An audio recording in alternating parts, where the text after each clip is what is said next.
go. Happening now, we want to welcome our viewers in the United States and around the world. I'm Wes Fryer, and you're in the EdTech Situation Room. Well, welcome to our first blab. I actually was participating in one of these about a week ago or 2 weeks ago, and I've heard from Peggy George, like, this is the platform for live web discussions. And so Jason and I have been planning this show for a couple years. And Jason, I have to give you the shout out that in like a succinct 4 sentences, you did this great summary of what we hope to contribute to the EdTech world. So for those of you who are joining us, we have a list of show notes. Our plan is to talk a little bit about some current articles and trends for educational technology. You can find that at edtechsr.com. And if you click the link that says links, you'll see our show notes for tonight. And we are also going to have the chance to open it up to some guests and folks who may want to chime in on some ideas. And Jason, I just have to say that the one thing I definitely would like to do is to have another shot at the Apple, quarter results and that, because I think I rambled last time. And, if anyone from Apple's watching, they may be questioning, is Wes really an Apple fanboy after having such a little response? So I've thought through some other responses. So great. Well, and I can tell you from listening to other technology podcasts that there are a lot of Apple fans out there that speak some truth sometimes about the complexity of these markets that also get accused of being Apple haters too. So I think it's just part of the process. I personally love all tech equally. But I think that it's a complex debate that we'll continue to work with tonight. Yeah, well, I love tech that's powerful and it just works. So that's what do you want to tell us? I'm sure we have new folks. We've got people probably that have just joined us from Blab. What is your summary? Because one of the things that I've really liked about the what was the EdTech network that went for a while and then it actually EdTech Talk. Well, no, EdTech Talk is still going, but the podcasting network out of Illinois, and Ed Gamer was part of that network. Anyway, they just did a really nice job. Every time they started kind of a station identification, they said their mission and all this kind of stuff. So you don't have to do that formally, but what you want to do another quick synopsis of what we're hoping this is going to be, and then Sure. Then I'll throw it to you to actually do our first question of the night. And you don't have to do the one from last week first. Sure. So obviously we're two folks that care a lot about educational technology. I am an administrator for the state virtual school in the state of Montana, and Wes is a technology director. And we've both been in and out of different jobs related to the classroom and classroom technology. But our goal here is to really engage in conversation, not only with each other, but with a wider audience to talk about some of the trends related to technology. There's a lot of tech journalism out there. It's a proliferating community, but a lot of times I listen to tech journalists who may know the technology, but can't really give great commentary on how that applies to classrooms, students, teachers, school districts, even the nation, as we use technology to better evolve our teaching inside the classroom environment. So we hope this to be an open forum. It's unrehearsed. We're not scripting anything. Even when we do script something, Wes and I are very good about going off script, so it wouldn't matter if we did. But we hope to, really engage the community in interesting discussions related to, I think, something we're all excited about, which is the prospect of technology in the classroom. Absolutely, and so we're new to Blab. There are some, and maybe I'll pull up these tips. There's a backslash you can do that'll throw questions into a queue. Chris Worley said earlier there was no echo. Yes, I had another browser tab open to my own Twitter account. So at least we got that resolved. And I think if you love something, I think this is like Periscope. You can, like, if you're on your mobile device, you can tap on it and share the love. Anyway, we're going to learn about this, and I think we're going to have a lot of fun. This is going to be archived, and I would highly suspect we're going to have more people seeing this, asynchronous rather than synchronous.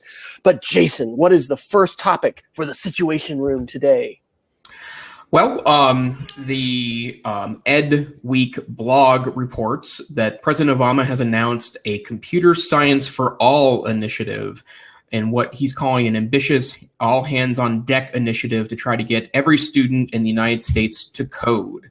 And of course, this is a very important topic as we host weeks of code, months of code, days of code, and a number of initiatives, hours of code, in an attempt to get more students in the coding environment.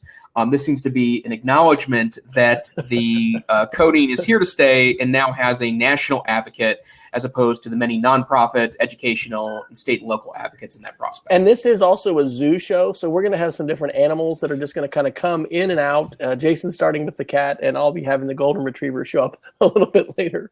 It's also a chance to challenge us to see if we're able to continue to maintain focus with, large furry animals that are crawling in front. Well, I had thrown that article about the computer science for all out. I'd read some discussion saying, this sounds great. It's a nice soundbite for the president, but the bottom line is Congress has to fund this. And in Oklahoma, we've just had some dramatic cuts in our budget, and we were poorly funded before the oil crash. And I heard a very influential person in our community, I'll just say, last week who said that what we have today is not sustainable for carbon producers. And so, our economy is hitting the tanks. Educational funding is, it's where, show us the money, where does it go? But it does make a difference for advocates who are in positions of leadership to advocate for things. The negative side of that is with No Child Left Behind and all the test focus that we've had, when leaders say testing, suddenly a lot of people start to believe that that's the purpose we exist in school. So I am glad I saw a tweet this week too, where there is someone who's like director of making out of the White House or something.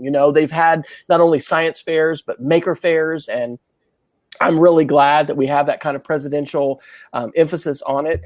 At my school, we have not been known as a STEM school, but we've got a number of people who are interested. We've had a STEM club this last fall for elementary kids. We've got a club going at the high school. There's a lot of intersection points. We've got a nonprofit here in Oklahoma City called the Div Junior, and if you're at all a coder, the Div tag, which is a little play on words, and it's to try and inspire and encourage and provide opportunities for the next generation of computer programmers, to find their niche. Coding is not going to be for everybody, but I just actually listen. I'll have to pull up the name. Program or be programmed, and a shout out, a posthumous shout out to Bob Sprankle, because I could always get great book recommendations from Bob. Douglas Rushkoff. It's a little bit old, and I need to write some reviews of the different books. But I mean, his point is not saying everybody needs to spend a year of their life learning C++. It's that we need to move beyond the consumer level and move to the creator producer level, and also the deliberate user, whether that's an if this, then that, and, where I'm going to take certain articles about my school or who mention, topics that I'm interested in and throw them into Evernote, or there's all kinds of ways that we can have agency over devices, and we can, move out of this purely consumptive role. So I am supportive of that. What's your take on the announcement? I agree with you as well. I think part of the complexity, though, and I'm actually involved in some conversations related to this in my home state, which is Montana. But you mentioned that not every kid's going to want to code, and I think that also inspires another discussion to say that computer science is amongst a number of topics that probably deserve more focus in our K-12 schools. And the one that I keep thinking about, partially because I have a personal passion for this content, but more importantly, because there's a lot of advocates in this regard too, is things like personal finance content, like how kids get out of school without understanding the role of credit cards and debt and personal finance and balancing checkbooks. I mean, and every millennial in the world just went, what's a checkbook? But the point is that there's a lot of content that computer science competes with. And one of the biggest challenges in a state like Montana is that we don't have a ton of teachers that are qualified to teach the what I would call hard computer science content, as opposed to the soft computer science content that is just as valuable, but is aimed at a separate contingency. Students that are learning apps or productivity, or even ones that are utilizing environments that are maybe not coding per se, but are constructing things at a different level. That's what most schools will probably move towards, not because they don't support the notion of coding, but because it's difficult to find teachers with the experience to really make that environment sing. So I think those are really important points. But whenever we can get the President of the United States, anyone at a national level to advocate for having students better understand the technology that they're using, that's a very positive development. So I would agree broadly, too, that's a supportive part of our process. Okay. Well, I want to kick out the next one, which I don't know. It's kind of a crossover a little. I would have called this a curiosity link, but I'm going to talk a little bit about the video and the green screen, side of this. The fourth link that we've got on today's notes, and by the way, if you have not already, you can go to edtechsr.com, click the link for links, and you'll see the Google Doc that we've got of things that we prepared. Not necessarily in that order, and we won't necessarily talk about all of them. But the link is new evidence of a ninth planet. And this is from a website called The Kid Should See This. Why is it just, I guess it's just The Kid Should See. The last 2 years teaching 4th and 5th grade STEM, I loved, getting these different headlines that would come out and showing these with kids and talking about them for a little bit. And this one is awesome. So to explain why we have the orbits that we do, there's this theory that there's a planet, much larger than Earth. And I don't remember if it says it was Neptune size or larger. And so that's cool. And by the way, that is something really valuable that we can do with our own kids, with, students that we teach, being able to be a connected educator and pulling in, articles. And then this is a video that's a simulation. I think it was done at Cal State. My thought as far as why I want to mention this is the ability to create video and to take a simulation or still images and then insert some commentary with that and then think about text and how to put that together. Man, that's an essential skill of the 21st century. And I want to give a shout out to Lucy, who's I won't say her name right. It's De La Brue. She's Tech Savvy Girl. We have the Tech Savvy Teach here with Jason, and she's Tech Savvy Girl up in Vermont. She puts together an awesome institute in July called Create, Make, and Learn. And 2 summers ago, went up there with our full family and got into green screen, which I'd only dabbled with a little bit. And it's interesting when you get a tool in your toolkit and suddenly it's like, we can make green screen videos everywhere, And so we have this kit that I've used in my classroom. My wife has it in hers. We've bought a couple. It's $140 for a 3-light set, the full, green screen. We're talking tripods, lights, the whole deal off Amazon. We've got a couple of those now that we've ordered at school. We got our 7th grade Spanish teacher right now who's been doing skits for 15 years, but they're doing green screen now. And we just came back from a Wednesday night at church where we've said, it'd be kind of cool to make our computer lab into this media production. And here's this link. And they just ordered a green screen. And, so we're going to start doing some iPad green screen stuff there. So, that isn't necessarily a news item. I just wanted to kind of do a plug for, it's a cool thing to talk about, to bring in. And to then think about being a producer. Kids are now spending so much time watching YouTube. I mean, and here we are. We have 18 live viewers. Thank you for joining us. How amazing that is. I mean, we can be the media now. We're able to create our own shows. I mean, I don't know how many years ago, Jason, we couldn't have really dreamed of, I'm just going to sit in the back room of my house in Oklahoma City and connect to you, and we're going to broadcast to the world, and we're going to archive this. Right. I mean, it is spectacularly incredible. So that's I don't know what that is. That really wasn't a news item, but it's a very cool article. It's a very cool video. And as I wanted to share that too, I just wanted to put a plug for sharing that kind of stuff with kids, but also thinking about the media production and us being producers. We talked a little bit last time about, producing and consuming and that kind of stuff. So any thoughts on that one? I have a very specific memory from 33 years ago where I was an early elementary school student and in a gifted and talented program in Great Falls, Montana. And we thought we were amazing because we had access to a video camera that had a beta tape deck hooked to it. So one guy hiked around the camera and I had this big clunky massive battery, beta tape deck, and we thought we were the kings of the world by being able to go around school and record things. And of course, it wasn't that editable. It wasn't really that archivable. The beta tapes were these ones we had access to weren't very long. They were of low quality.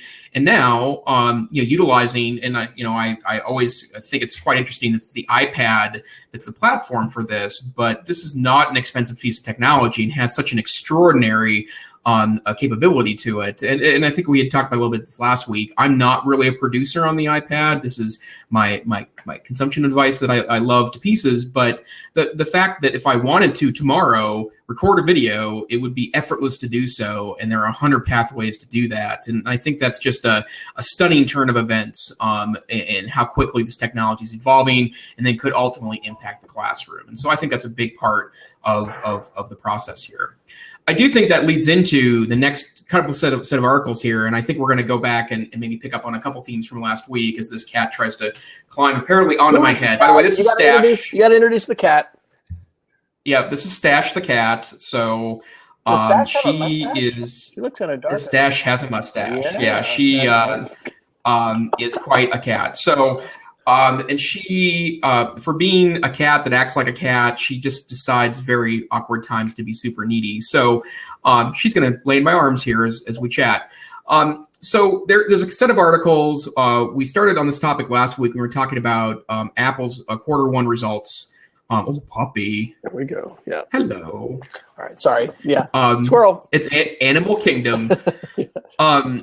So we talked last week briefly about Apple's quarter one results and the fact that iPad sales are dropping through the floor. It's an extraordinary 25% off last year. I think. Yeah. And despite the fact releasing a new form factor in the iPad and yada yada yada. But Apple and there are two articles this week. Profitable quarter ever. So that was. Oh, and to be clear, anyone's profitable quarter ever, right? Yeah. Like they've made more in one quarter than any company in the history of the world. But there is an ongoing, maybe hand-wringing process. But there's a couple articles that I think struck our fancy this week. The first one is Wes posted that Ars Technica is reporting that there's a new release of Chrome on iOS that due to some changes in the way iOS 9 works and also some evolution on Chrome's part, it's finally as stable and as fast as the native Safari browser. And I think that it was an interesting juxtaposition to an article I wanted to talk about.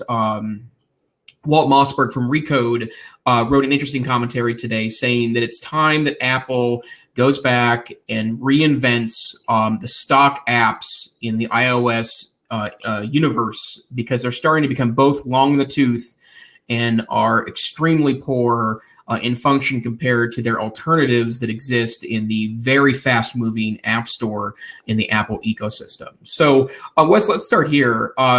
First and foremost, what browser do you use on iOS devices? So it's Safari most of the time, just because that's the default.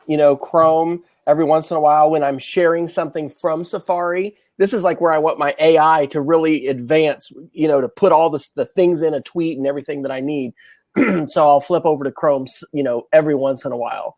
On the laptop, it's almost Chrome exclusively. I have Firefox, but I rarely use it, and I rarely use Safari. But yeah, I'm that default browser user, and I haven't really had a compelling reason to predominantly use something else. I will throw in that I've used Dolphin a little bit, and this last week, our Spanish teacher wanted to know, my wife, and I ended up showing him too. They both wanted to know, how can we use an iPad to download video from YouTube and then, put it into a green screen video?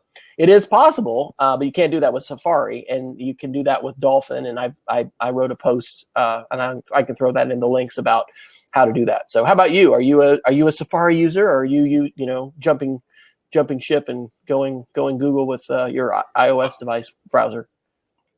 I go Google. So, and part of that's because, when I use, because I do have a kind of a cross-platform life. I do use an iMac at work. I now use a Windows PC at home. I use a Mac laptop. and I fairly often use a Chromebook. And so when I have a workstation set up in Chrome, especially since I can log into multiple accounts and create kind of multiple workstations, I'm able to do so without or get access to my links and kind of my desktop environment on Chrome.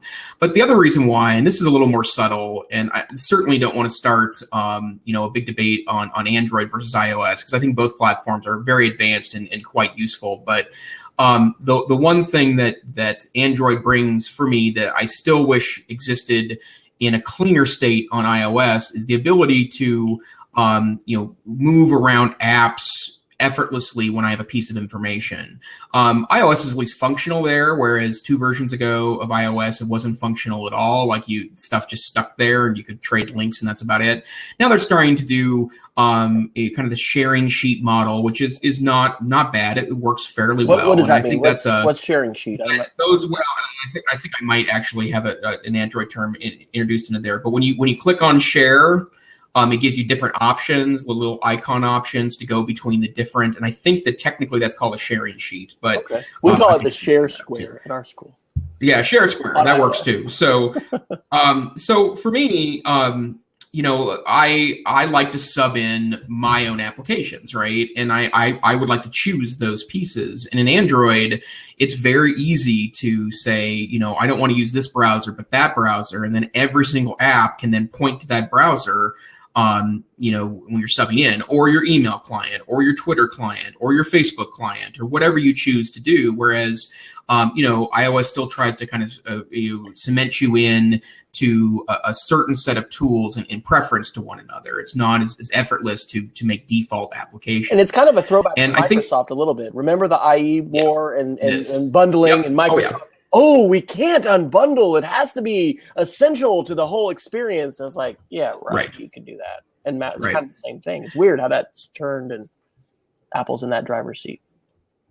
Absolutely. And I think the point that Mr. Mossberg was making in the article in Recode was that the problem we're running into, now I think about it, I think it's actually in The Verge, but the problem we're running into is that Apple is not keeping up on developing the core apps inside the iOS atmosphere. And so, for example, Apple Music has somewhat replaced the old iPod app on iOS. It's the old iPod app in a lot of ways is better if you're not an Apple Music purchaser.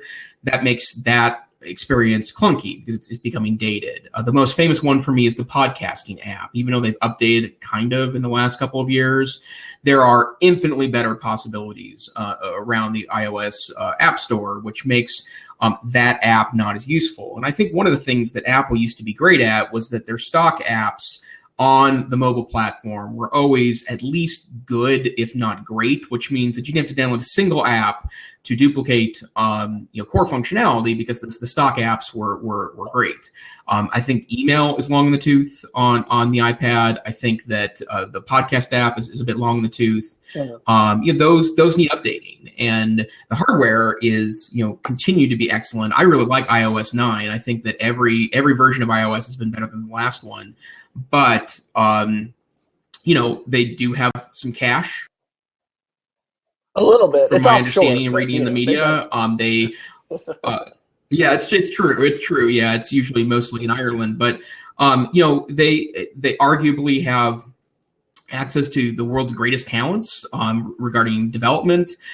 So the question becomes now, can they, go buy some developers? Acquire is the term where they buy up companies with great developers. Go buy a couple of independent developers up and have them work on your core apps. So I'll push back on that a little bit. One of the best. Well, I love my Audible app. Love it. Love listening to the books.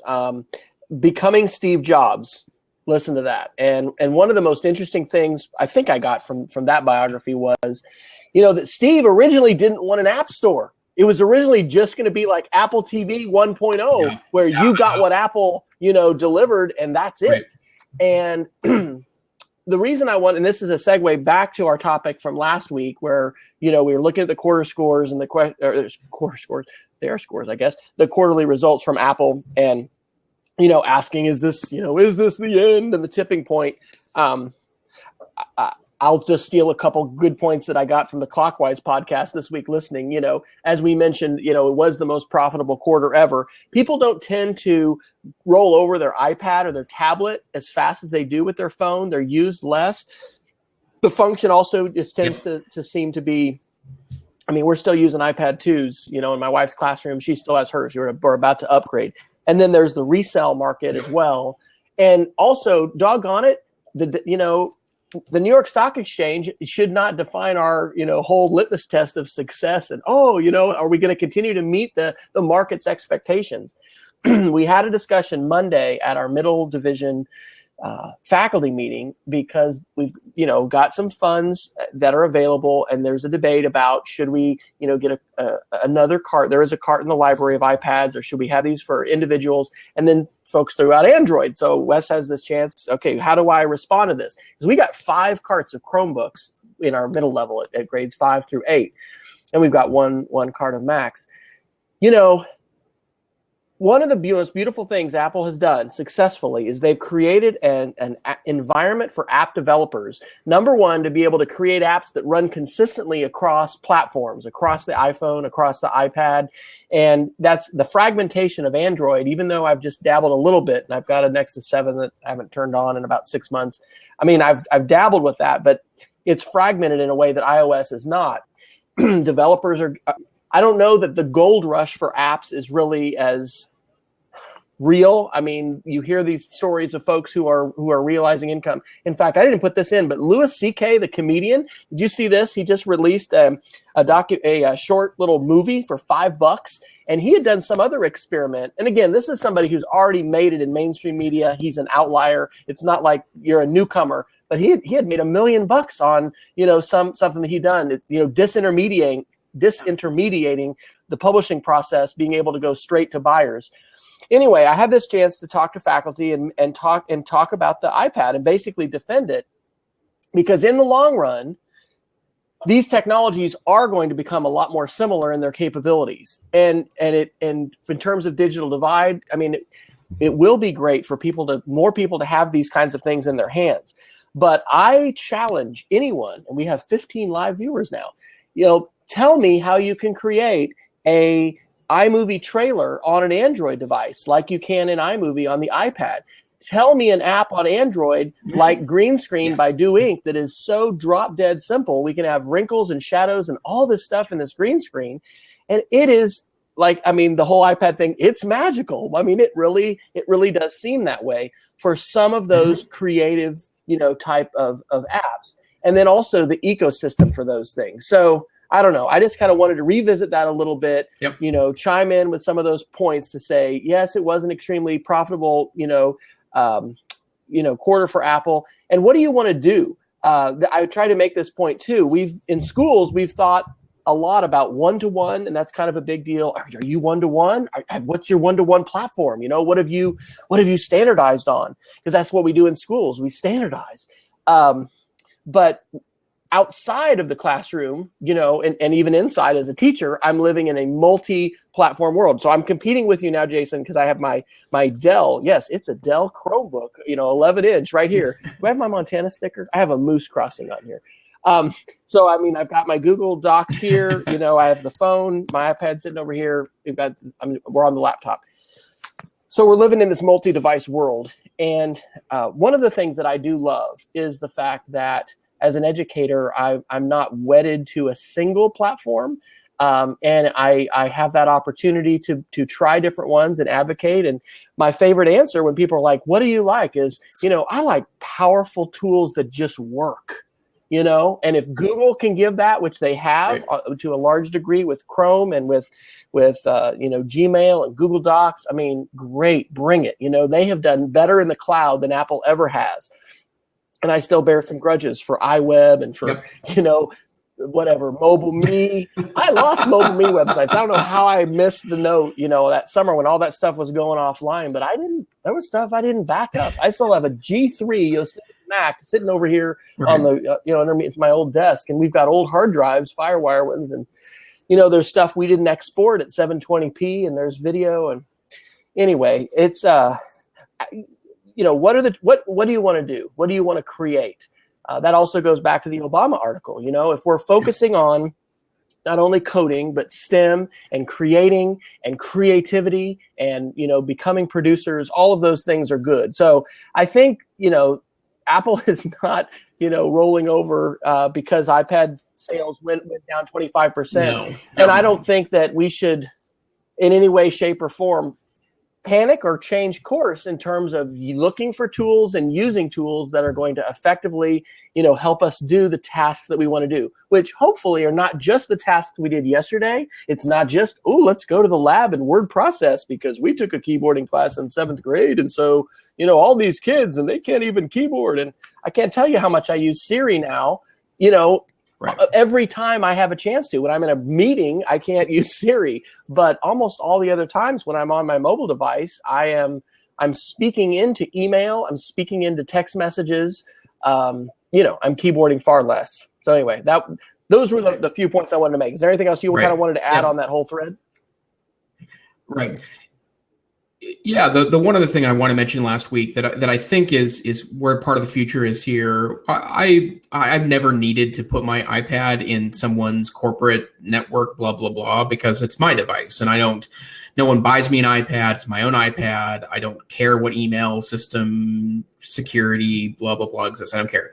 But I do hear from tech directors a lot that iPads aren't friendly in corporate environment, whatever. But the one thing that is true is that, Apple's had now, I think, an 18-month-old partnership with IBM Business Services. And that's the one, part of that, I hope, is not just, how to integrate more desktops and laptops inside of a corporate environment. But I think, or I'm hoping, is they can have some opportunity to also answer some of the iPad questions related to that.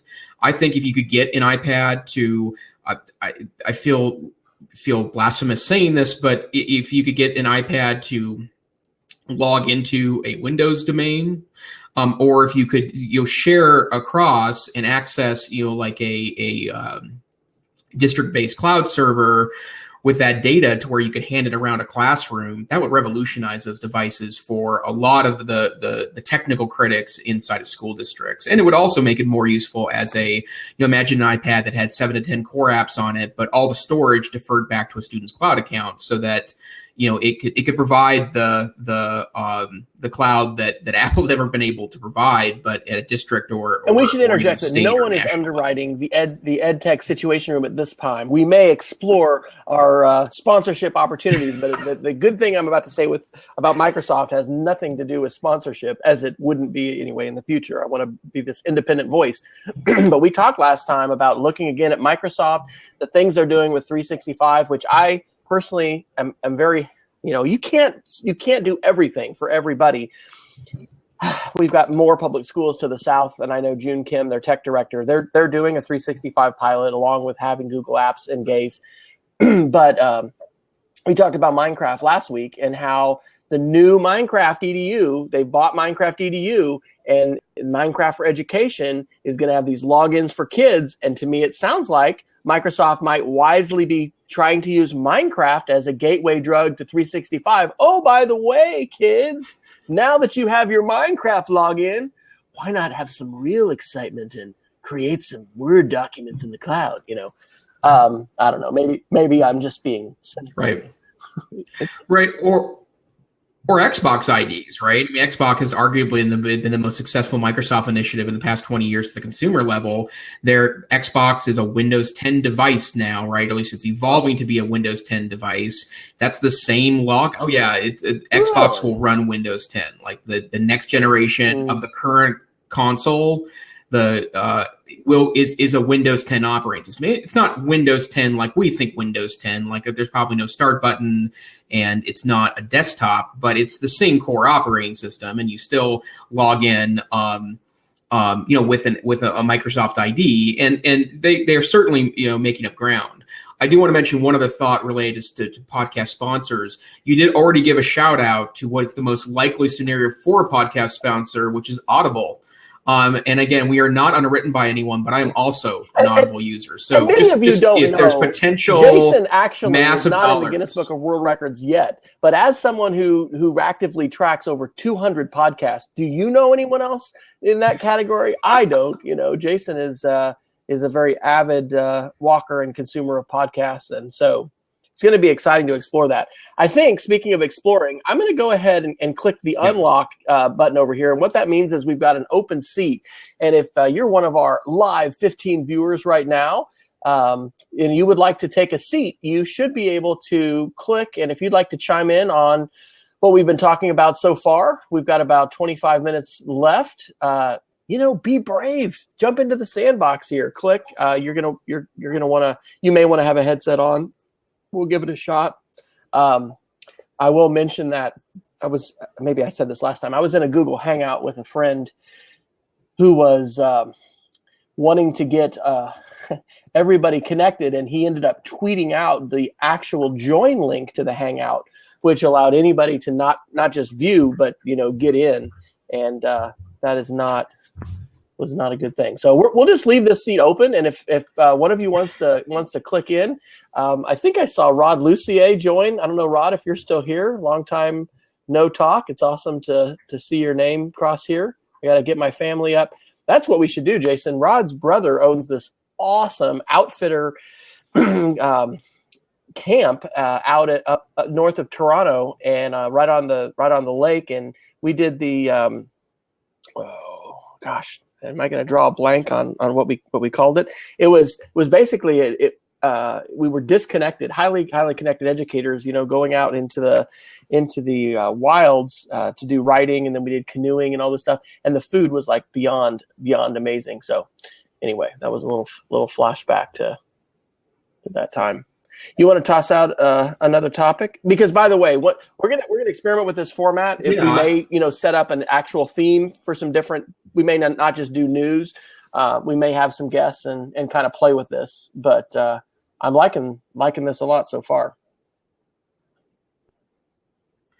So I saw you threw this in there, and I can't resist the article about Yahoo. So every tech outlet is reporting that Yahoo may be finally putting their company up for sale, and of course this has been an interesting story because Melissa Meyer, who came from Google, took over as CEO of Yahoo, and there was a lot of excitement around her taking over, but sometimes you can't always captain the Titanic out of an iceberg situation. So I guess I'd start with, well, first of all, Wes, I think you're still a Flickr user, you immediately cut to the chase because this is why I'm concerned about Yahoo being sold.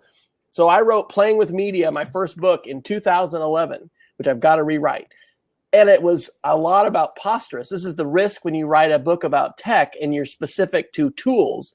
And of course, Twitter bought Posterous and it died. And even Posthaven, who was created by another co-founder, hasn't lived up to that hoopla. I've still been paying $5 a month for that. And I think, I don't know, I just haven't got my money's worth.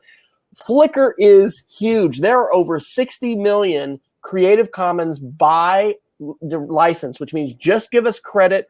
I mean, you can find a picture about virtually everything that you can use for free, commercially or non-commercially. I've got, I don't know, 17,000. I could go and look. I've just got a ton of pictures, and pretty much for every single blog post. And I've been blogging since 2003 on WordPress since 2007. I have 45,427 photos on Flickr. So if I have to suck those down and put them up somewhere else, because at one point I was doing this, I was keeping these folders and I'd make an album and whatever. And finally, I'm just trusting the cloud, to put all that up. So for those that don't know, and thanks to GITIS, I'm not sure how to say that Twitter ID. She's saying we are well informed. Thank you very much for your kind compliment. Yahoo basically, like, most of their money comes from an investment that they made in I think it's Alibaba, isn't that right? It's the Chinese company that is doing it's like Amazon, and so like most of their money is coming from this investment. So their services that they're doing are not producing their revenue and their income. Perhaps it's inevitable. I don't know. It is a story about the need to reinvent, and just IBM, like they've reinvented themselves, right? I don't know if we can say many companies, but there are companies that are successfully reinventing themselves. Dell, Dell now has all of these different services. We're like a target school or account for our Dell rep, which is kind of cool, actually. And as a private school, we're in a different boat with E-rate and things like that than, some other people. But it's, they've got all these services. They got printers. They got, here, I'm going to be giving my shout out for Dell. Maybe they'll be underwriting us soon. But our Sonic Wall, they've purchased all these different companies. And this is kind of how, the fish in the sea work.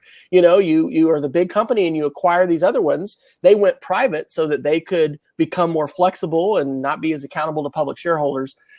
Anyway, so yes, Wes put that article in because I fear that Yahoo's going to finally croak and they're going to say, what is this Flickr thing? We don't need this. And that's been one of the most important Web 2.0. Anybody remember that term from, 10 years ago?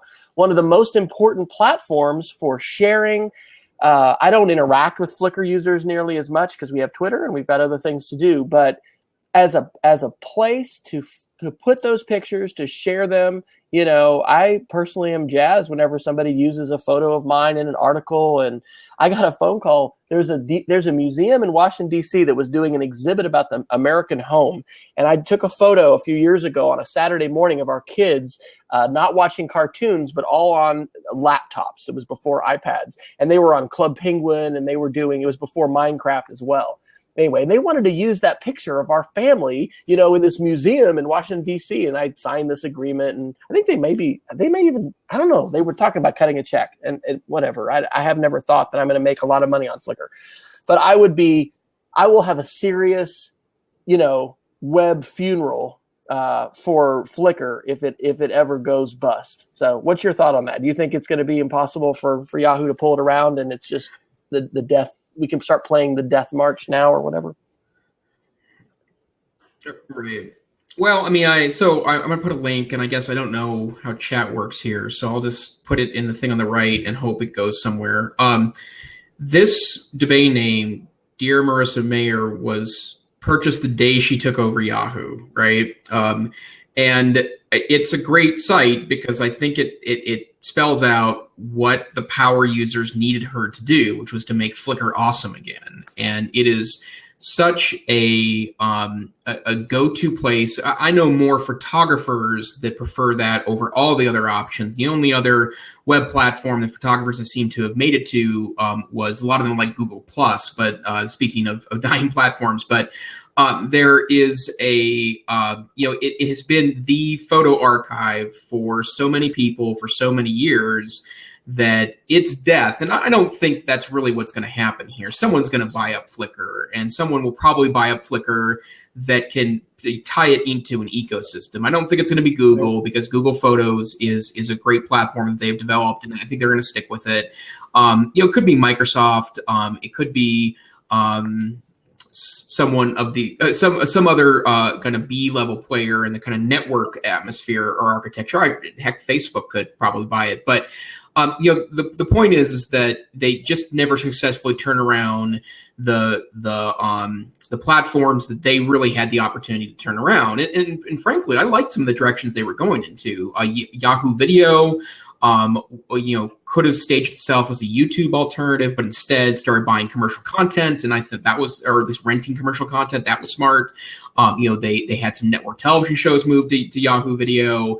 For a while, they were the exclusive provider of Saturday Night Live content on the internet. Those were all really smart moves, but it didn't get enough traction quickly enough. It died. Pull the plug on it. It's like 2-3 weeks ago now that they announced that they pulled the plug on it. Yahoo Mail for about 6 months, 2 or 3 years ago, was actually right after Miss Mayer took over, became the better, right? That for a while they had become competitive again in a good, clean email interface. I'm not about to give up my now 16-year-old Gmail account. 12-year-old Gmail account, right?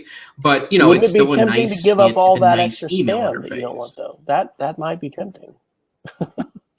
Oh, that's true. That's a good point. It's that, yeah. How many of us have done that? That's another I'm episode. Finished with you, Yahoo. I'm leaving. I've got And maybe not because Yahoo was, Yeah. well, it was because it didn't thread and other things, but it's also just because you signed up for too many things. Yeah. Yep. So, I think those were their opportunities, and they I don't think they made a lot of big splashes to try to pick up tools that were popular, evolving, or interesting in order to turn it around. They're not going to be a search engine competitor.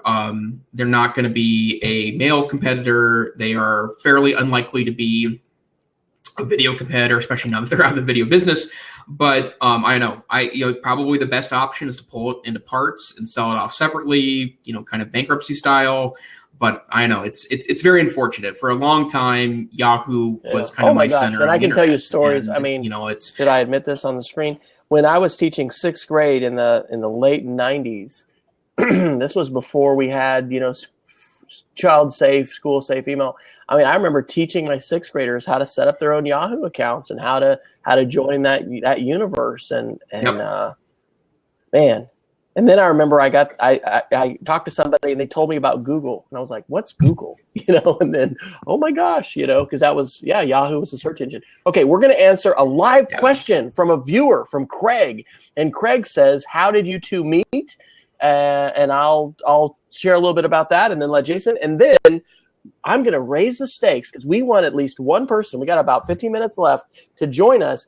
If you join us as a guest tonight, I will tweet you a coupon code to download any of my ebooks, which all need to be rewritten, and one of them is about posturus. But the mapping media one I've done is just 2 years old, and I've got all those as separate chapters. So anyway, if you want some free ebooks from Wes, click on Open Seat and then chime in with a thought, and because it would be cool to see that.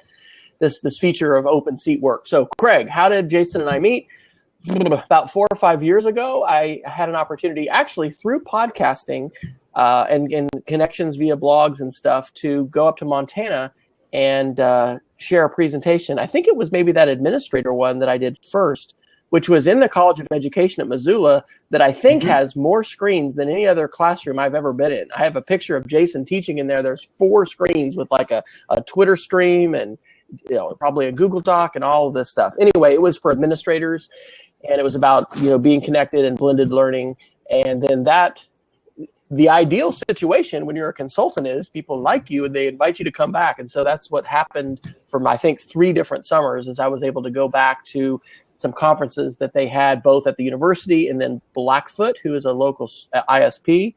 And so anyway, I just connected with Jason. We have some debate in common. Not that we were ever debated each other, but we were both involved in intercollegiate debate in high school and college. And, he's on my Yoda list. I have a Twitter list of Yodas, and these are people that I'm like, they're very smart people that I want to keep learning from and connecting to their mind. So what are your recollections, Jason?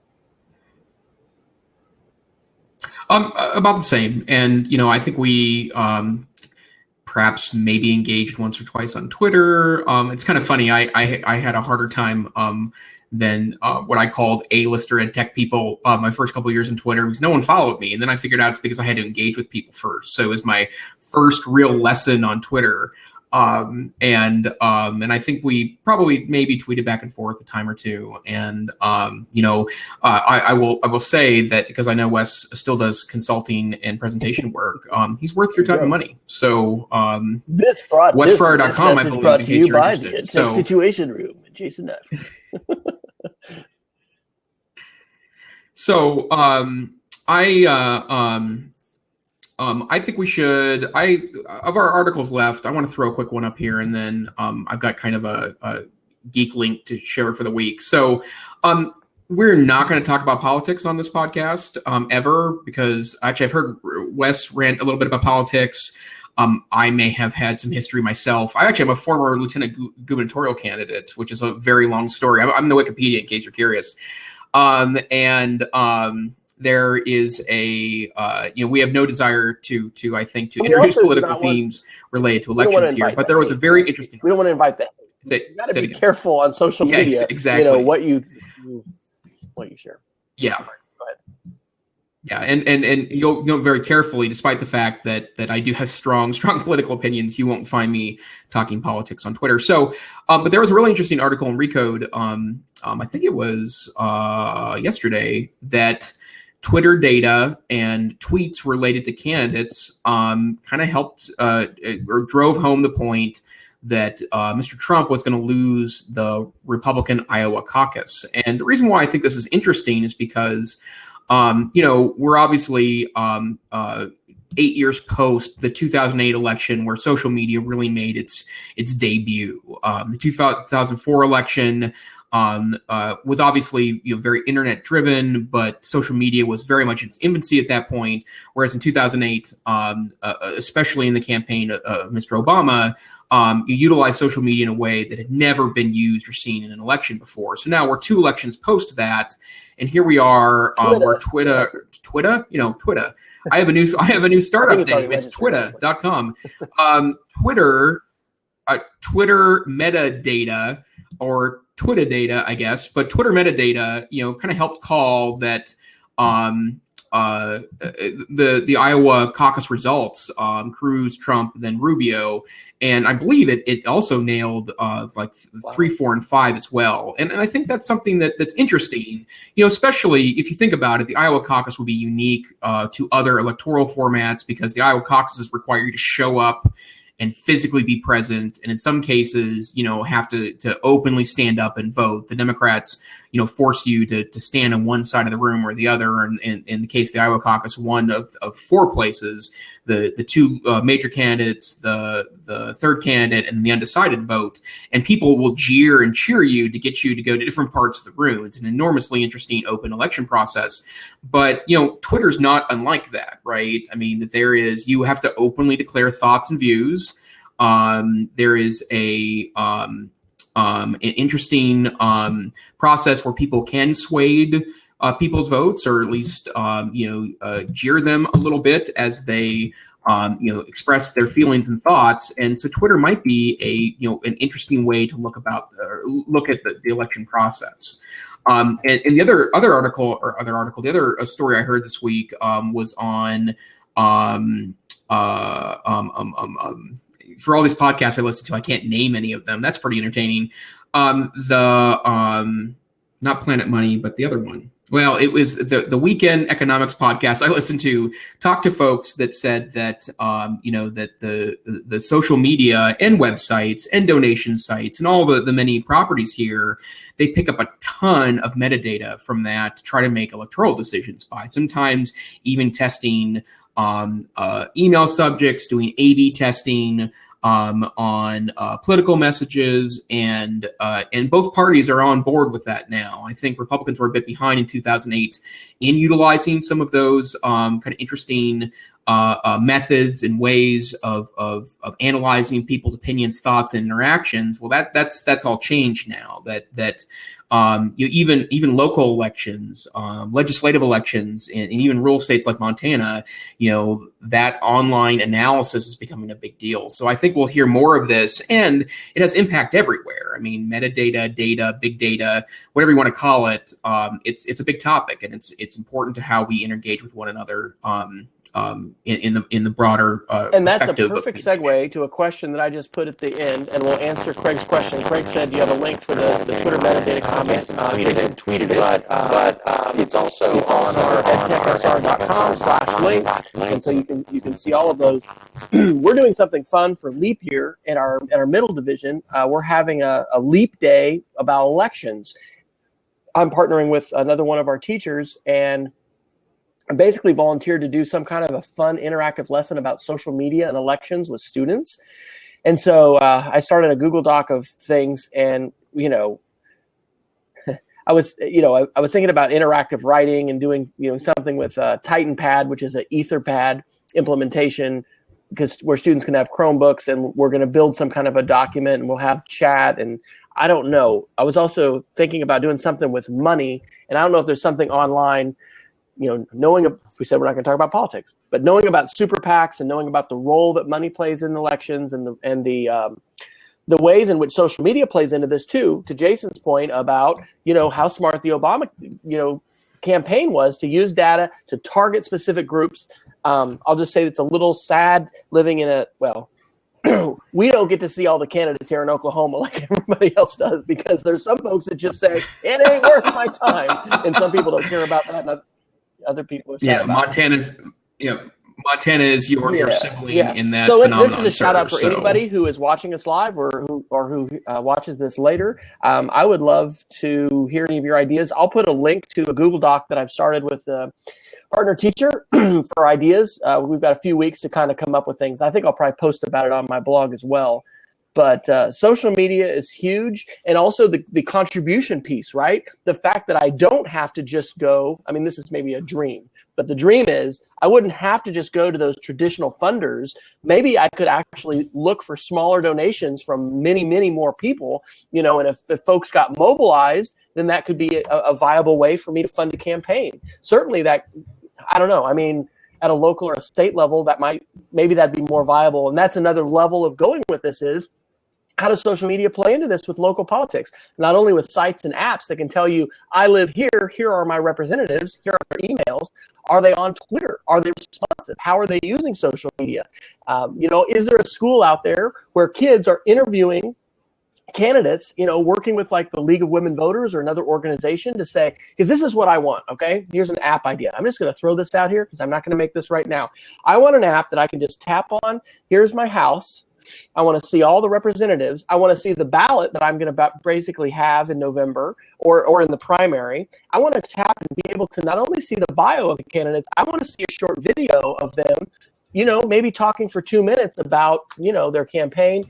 We could have those kinds of tools at our fingertips, and I think dramatically improve the educated voter, the education of the voter stepping into the poll box, because all of us have, I'm sure, walked in and said, who's running for county judge? And if you don't know someone who's on the bench, you just might not have any idea other than having seen a sign that somebody, paid someone to stick on the corner of the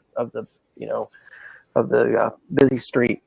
Anyway, so that we're not revealing our political bit, but social media plays a huge role in that. I think that is a fascinating article, and I'd love to hear any ideas people have about, let's take it back to the classroom. How do we help our students become more informed about the roles that social media is playing and can play? I mentioned to my 6th grade daughter the other night, we were talking about writing, and she wants to be an author. And I said, honey, do you know there's folks that just tweet for full time for their job? I mean, they work for the Oklahoma City Thunder. They work for they're the social media boys. Really?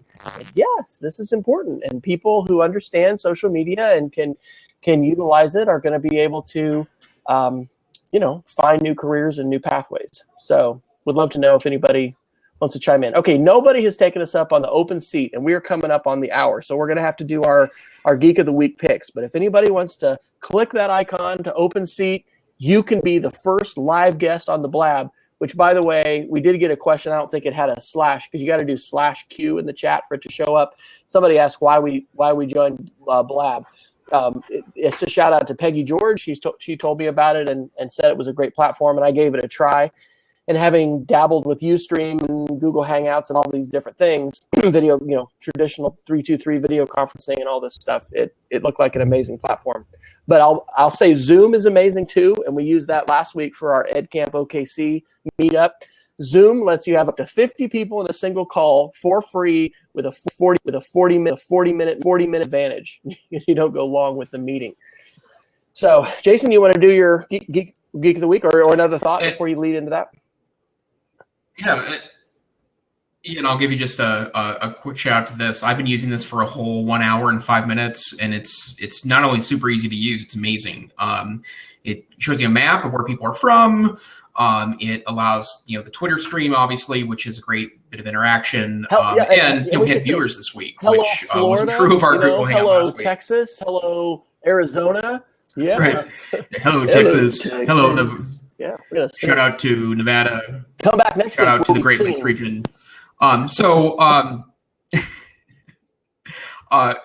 We want people to come back, Wes. I have my shout out for the week, or my geek link of the week, is that there's a really great article I posted in the show notes that a Google engineer has been going through and testing all USB-C cables. And for those of you unaware of USB-C, it's the new standard for USB devices. My guess is within 5 years, within 2 years, most, if not all, phones will be on USB-C. It's also on the new MacBook. It's also on the new Chromebook.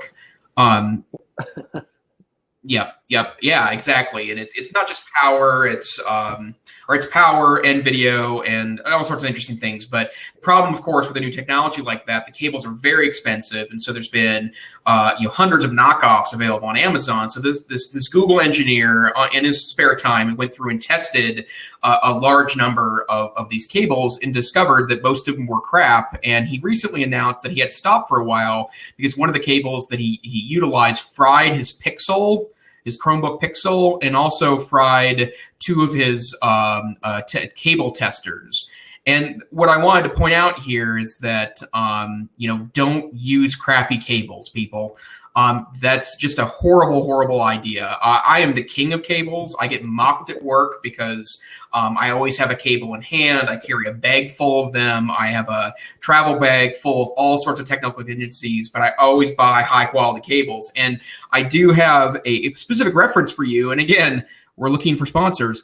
If you go to monoprice.com, Monoprice.com, Monoprice is an excellent retailer of unbranded cables. It's got the Monoprice brand, but they're all certified cables.